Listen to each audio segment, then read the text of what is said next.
प्रामाणिकता, शुद्धता आणि पारदर्शकतेचे प्रतीक म्हणजेच रतनलाल सी बाफना ज्वेलर्स, जहां विश्वास ही परंपरा। नमस्कार, मैं हूं आनंद शर्मा और आप देख रहे हैं इंडिया अब तक समाचार। जैसा कि उत्सुकता लगी हुई थी सभी को कि महापौर कौन होगा, क्या भाजपा फिर से बाजी पलट देगी, ऐसी भी आशंकाएं हो रही थी। लेकिन गुरुवार को 11 बजे के बाद जब वोटिंग स्टार्ट हुई है, उसके बाद से लगातार शिवसेना जो है वो बढ़त हासिल की हुई थी और अब शिवसेना का महापौर होगा, ये फाइनल हो चुका है। उप महापौर पद के लिए वोटिंग जारी है और ये भी फिक्स ही है कि उप महापौर पद के लिए जो कुलभूषण पाटिल थे उनका नाम तय है और वो ही उप महापौर बनेंगे। महापौर के पद पे जयश्री महाजन जो हैं वो नियुक्त की गई जा चुकी हैं। एक हिसाब से तो जब चयन किया गया है तो नियुक्त हो चुकी हैं, ऐसा समझिए। देखने वाली बात तो ये है कि राजनीति जो है उसमें दोस्त कब दुश्मन बन जाए और दुश्मन कब दोस्त बन जाए, इसका कोई भरोसा नहीं होता है। राज्यव्यापी या देशव्यापी भी कई बार ऐसा देखा गया है कि जो पार्टियां एक दूसरे से बात नहीं किया करती थी, एक दूसरे को जी भर भर कर खुलेआम कोसा करती थी, वो लोग एक दूसरे से हाथ मिलाकर अब सत्ता बना चुके हैं, सत्ता पर आ चुके हैं। महाराष्ट्र में भी कुछ ऐसा ही हुआ था। शिवसेना जो कभी कांग्रेस के पास जा ही नहीं सकती, ऐसा फिक्स था, वो शिवसेना कांग्रेस और राष्ट्रवादी के साथ मिलकर आज सत्ता पे है और शिवसेना का मुख्यमंत्री है। खैर, अगर किसी अच्छाई के लिए किसी से हाथ मिलाना पड़े तो बहुत अच्छी बात है। जलगांव में भी ऐसा ही हुआ है। जलगांव में शिवसेना और बीजेपी अलग अलग चुनाव लड़े थे। बीजेपी ने साम दाम दंड भेद करके अपने नगर सेवक चुन के लाए थे। 57 नगर सेवक, एक हाथ में सत्ता थी बीजेपी की, लेकिन किस्मत के साथ साथ सत्ता भी कब पलट जाए अब कुछ भरोसा नहीं है। आज गुरुवार का दिन बीजेपी के लिए यादगार दिन होगा। ऐसी जगह से वो महापौर पद उनका जा चुका है जहां पर एक हाथी सत्ता थी उनकी। और ये जो कुछ भी काया पलट हुआ है, इसमें तो मैं ये कहना चाहूँगा कि ये कहावत बिल्कुल सही होती है कि जिसके हाथ में लाठी होती है भैंस उसी की होती है। अभी लाठी जो है वो शिवसेना, कांग्रेस और राष्ट्रवादी के हाथ में है राज्य में, तो फिर महापालिका जो है वो उनके हाथ में जानी ही थी।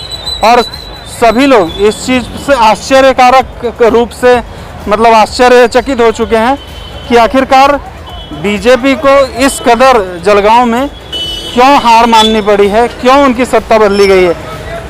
कुलभूषण पाटिल ने स्पष्ट आरोप लगाया था कि बीजेपी ने शहर का विकास नहीं किया है, बीजेपी ने ठेकेदारों का विकास किया है। और जैसा कि हमने पहले भी बताया था, बीजेपी में जो भी नज़दीकी लोग थे कहीं ना कहीं उनको ठेका दे दिया गया था और ठेका लेकर वो लोग बस अपना विकास कर रहे थे, शहर के विकास में कोई रोल नहीं अपना रहे थे। और ये एक बहुत बड़ा रीज़न है कि बीजेपी जो है यहाँ पर बीजेपी को मुंह की खानी पड़ रही है।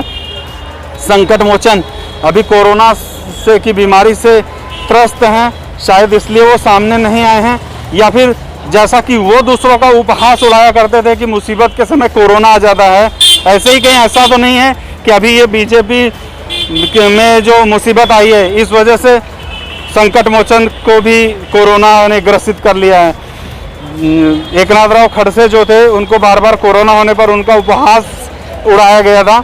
अभी लोग उनका भी उपहास उड़ाने से नहीं चूक रहे हैं। शब्द भले ही मेरे हों, लेकिन ये बात बाहर आम हो चुकी है कि अभी गिरीश महाजन जी को कोरोना हुआ है ऐसा बताया जा रहा है। और ठीक कोरोना के साथ साथ दूसरी मुसीबत ये है, ये भी उनके सर पे आन पड़ी और सिर्फ आन ही नहीं पड़ी है, अभी तो ऐसा हो चुका है कि अब जलगांव की महानगर पालिका भाजपा के हाथों से निकल चुकी है।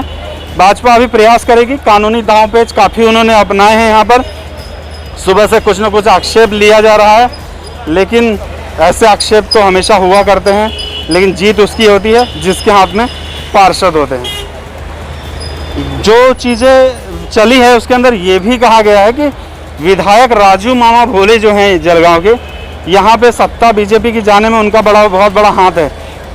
मुझे तो ये समझ में नहीं आता कि जब संकट मोचक के हाथों में सारी मनपा, सारा राज्य था, तो बीजेपी के राजू मामा भोले क्या कर रहे थे। अब आरोप किसी के ऊपर तो जब कुछ घटित होता है तो किसी न किसी को जिम्मेदार तो ठहराना ही पड़ता है।